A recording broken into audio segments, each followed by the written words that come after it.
funcionarios que validaron la «verdad histórica» del exprocurador Murillo Karam en torno a los 43 normalistas de Ayotzinapa fueron removidos de la unidad de servicios periciales de la PGR, quemados por el caso Iguala. Sin embargo, siguen trabajando en otras áreas de la Procuraduría, en tanto que la unidad de la que salieron se hunde en la inoperancia con funcionarios sin experiencia, sin personal para cubrir la sobrecarga de trabajo, sin capacitación y sin recursos ni insumos para desempeñar sus tareas en apoyo del Ministerio Público Federal. Ciudad de México, proceso. El grupo que desde la Unidad de Servicios Periciales de la Procuraduría General de la República, PGR, validó la «verdad histórica» del caso de los 43 normalistas de Ayotzinapa, versión externada por el entonces procurador Jesús Murillo Karam y por el jefe de la Agencia de Investigaciones Criminales, Tomás Cerón, y desmentida por instancias nacionales e internacionales, sigue activo en la institución. Pese a que 3 procuradores han pasado en este sexenio por la PGR, hoy encabezada por un interino, no hubo una depuración real. A raíz de la remoción de Cerón, los directivos que se encargaron de validar científicamente las pruebas como la supuesta quema de los estudiantes en el basurero de Cócula o las confesiones de los presuntos asesinos fueron camuflados dentro del organigrama con otros cargos directivos y siguen encargados de identificar personas desaparecidas o certificar casos de tortura. Sara Mónica Alegría y Mauricio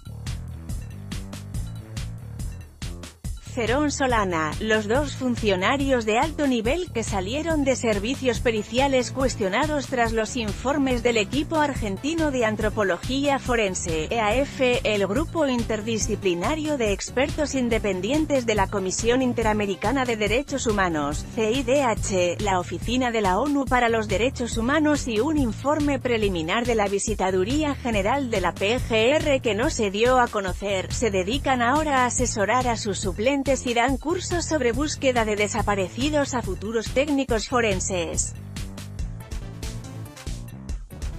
Tanto Cerón captado en video durante una visita ilegal al río San Juan, con un hueso en la mano, justo un día antes del hallazgo de ese hueso del normalista Alexander Mora, como Mónica Alegría, ex coordinadora general de servicios periciales y quien usó su área para defender las verdades de Cerón, de Murillo Karam y de su sucesora, Arely Gómez, dictaron cátedra en el Congreso Nacional las ciencias forenses aplicadas a la identificación de desaparecidos, porque todos tienen un nombre, el 15 y 16 de julio de 2017 en el Centro Médico Siglo XXI, junto con su equipo, entre ellos personal de la PGR, enseñaron cómo se debe buscar a personas desaparecidas. Entre los asistentes y promotores del curso estaba Anselmo Apodaca, sucesor de Alegría, pese a que la PGR anunció cambios en la unidad de servicios periciales que se encarga de apoyar al Ministerio Público Federal con evidencia científica para resolver casos de violaciones graves a los derechos humanos y crímenes atroces. Aquella sigue operando de manera deficiente, mantiene a los directivos quemados por Ayotzinapa y contrató a algunos nuevos sin la experiencia requerida, carece de personal para cubrir la sobrecarga de trabajo, no brinda capacitación constante y de calidad a sus funcionarios y escatima en recursos e insumos para que realicen su trabajo. Ese es el panorama dibujado por diversos empleados de la Unidad de Servicios Periciales consultados por Proceso. Los entrevistados aseguran que con el maquillaje express que se quiso dar al área, más que avances hubo un retroceso. Por ejemplo, la nueva Fiscalía Especial en Investigación del Delito de Tortura, FIDT, creada en enero tras las quejas de organizaciones de derechos humanos, la ONU y la CIDH sobre el extendido uso de la tortura. Como método de investigación criminal sigue usando al mismo personal de servicios periciales, no siempre experto y sí sobrecargado de trabajo. Hasta septiembre de 2017 su rezago era de más de 2000 casos. Solo en la fase de mecánica de lesiones, una de las 3 por las que debe pasar cada caso, había 1095 expedientes atorados. Con el Dr. Eduardo González Mata, exdirector de especialidades médico-forenses, el diagnóstico era que se necesitaban 100 médicos y 100 psicólogos para acabar con el rezago de carpetas de tortura, y ya se tenían aprobados y capacitados a 50 psicólogos y 22 médicos. Pero cuando se vinieron los cambios, y en su lugar quedó el Dr. Anselmo Apodaca, únicamente contrataron a 5 psicólogos y 5 médicos para esa área, y menos de la mitad tienen experiencia. Los demás fueron enviados a áreas administrativas.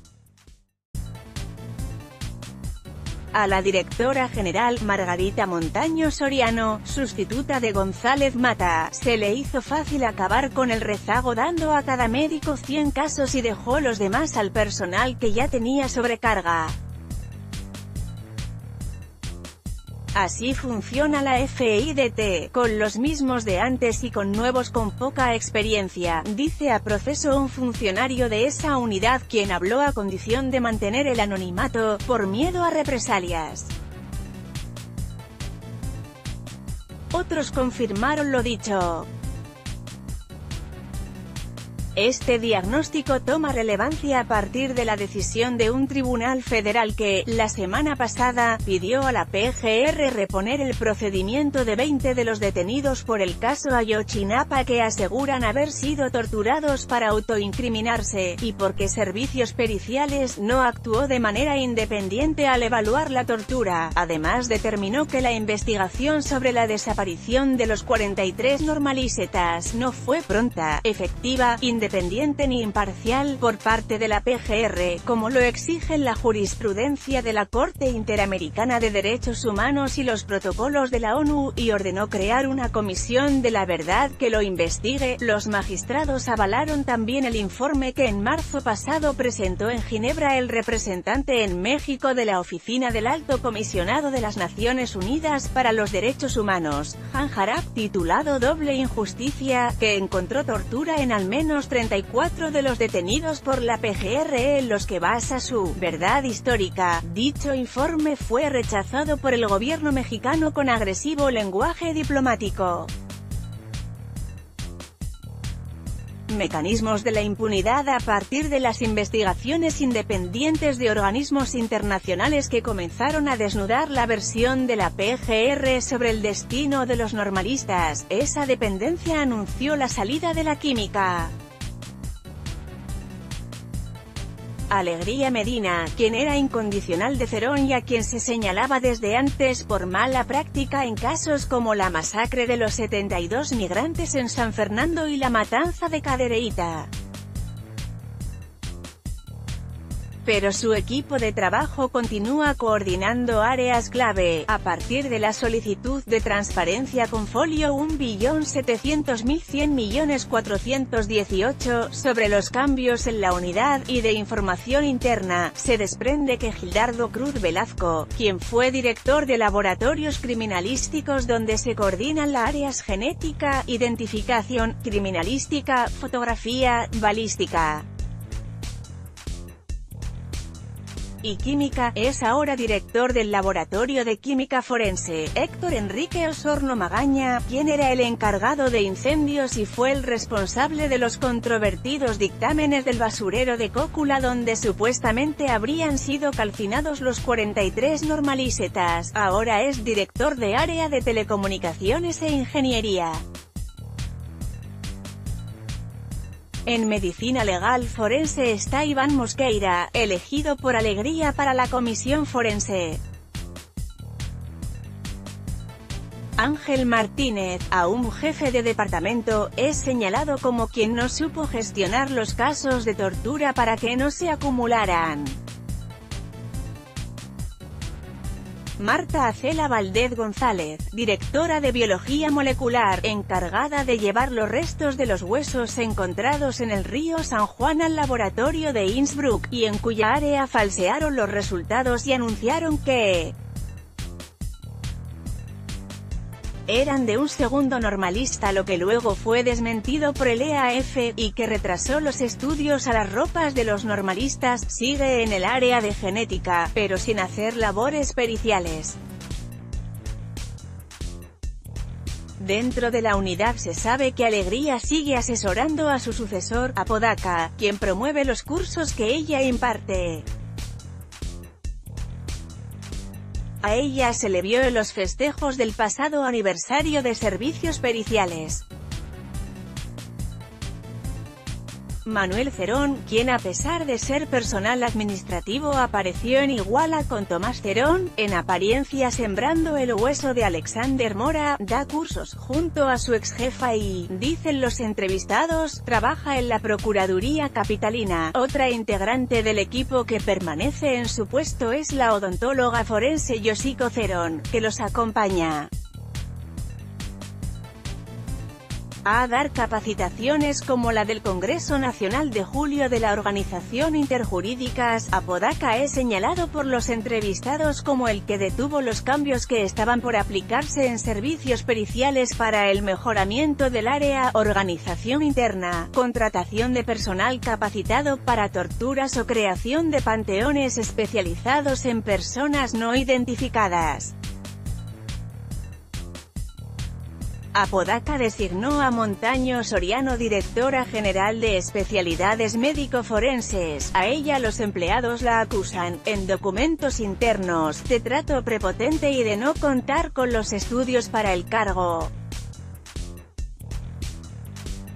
Su currículum, obtenido por una solicitud de información, muestra que ella es cirujana con maestría en pedagogía, no tiene otra especialidad.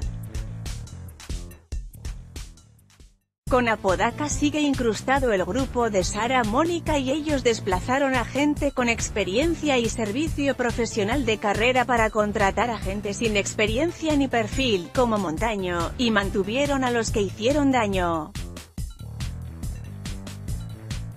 Ahora lo que quieren es colarse en la nueva fiscalía, pero nosotros queremos una evaluación seria de trayectoria, señala uno de los entrevistados. Deficiencias en dictámenes de tortura sobre el funcionamiento del área encargada de revisar los casos de tortura, por la cual el tribunal pidió la reposición de proceso de 20 detenidos por el caso Ayotzinapa, y uno de los funcionarios entrevistados explica a Proceso las fallas cuando nos llega una petición del Ministerio Público, nos solicita información y nos dice que hagamos mecánica de lesiones y apliquemos el protocolo especializado en tortura. Los casos se iban asignando como iban llegando. Íbamos atrasados en 2000 peticiones y una petición puede tener hasta 15 personas a examinar, pero cada persona es un protocolo único. Por la cantidad de trabajo se pensó crear la fiscalía, porque hay riesgo de que venza el plazo especificado por la ley y por el retraso, los detenidos salgan libres o que se pierda evidencia. Si es que fueron torturados, el rezago es tal que los detenidos que alegan tortura tienen que esperar hasta un año para que los vea un especialista. Si alguien se retrasa en entregar su dictamen, porque quedó atrapado en los laberintos de la burocracia, tiene que pagar multas de hasta 5.000 pesos de su salario. La señora Montaño, para bajar el rezago, mandó a los recién contratados directo a hacer dictámenes de tortura. Aunque es sumamente especializada, tienes que haber visto muchas lesiones para poder definirlas y muchas veces el paso del tiempo las borra. pero lo hacen sin capacitación ni supervisión y sin paleta de colores para que homologuemos hasta el color de cada lesión, indica. Tras estas entrevistas lo que resuena es la queja generalizada de las limitantes de servicios periciales, falta capacitación especializada y de